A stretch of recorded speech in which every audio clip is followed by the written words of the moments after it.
முக்கிய செய்தி, மனைவியிடமிருந்து விவாகரத்து கோரி நடிகர் ஜெயம் ரவி வழக்கு விசாரணை சமரச தீர்வு மையத்தில் இருதரப்பு பேச்சுவார்த்தை நடத்த முடிவு செய்யப்பட்டிருக்கிறது.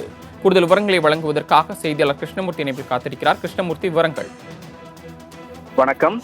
ஜெயம் என்ற தமிழ் திரைப்படத்தில் மூலம் அறிமுகமானவர் ரவி. இவர் பிரபல சினிமா எடிட்டர் மோகனின் இளைய மகனாவார் மற்றும் இவரது மூத்த சகோதரர் ராஜா திரைப்பட இயக்குநருமாக இருக்கிறார். இவர் பல்வேறு வெற்றி படங்களில் நடித்து தற்போது முன்னணி தமிழ் நடிகராக வலம் வருகிறார்.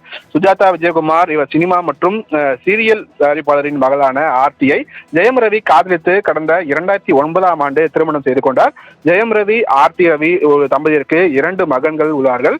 15 ஆண்டுகால திருமண உறவில் இருவருக்கும் இடையே கருத்து வேறுபாடுகள் ஏற்பட்டிருந்தது. இதனால் இருவரும் தற்போது தனித்தனியாக பிரிந்து வாழ்ந்து வருகிறார்கள்.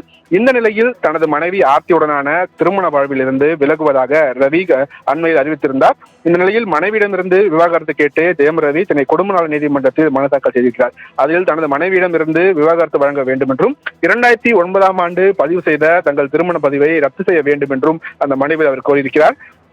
இந்த வழக்கு சென்னை 3வது குடும்ப நல நீதிமன்ற நீதிபதி தேன்மொழி முன்பாக இன்று விசாரணைக்கு வந்தபோது ஜெயம் ரவி நேரில் ஆஜராகியிருந்தார். அவரின் மனைவி ஆர்த்தி காணொலி காட்சி மூலமாக ஆஜராகியிருந்தார். இதையடுத்து நீதிபதி இருவருக்கும் இடையான பிரச்சனை தொடர்பாக குடும்ப நல நீதிமன்ற சமரச தீர்வு மையத்திற்கு மூலமாக பேச இருவருக்கும் உத்தரவிட்டிருந்தார்கள். அங்கு எடுக்கப்படும் முடிவு தொடர்பாக விவரங்களை தாக்கல் செய்யவும் இன்று இருதரப்பும் சமரச தீர்வு மையத்தில் பேச்சுவார்த்தை நடத்தி அனுப்பி வைக்க உத்தரவிட்டிருக்கிறார்.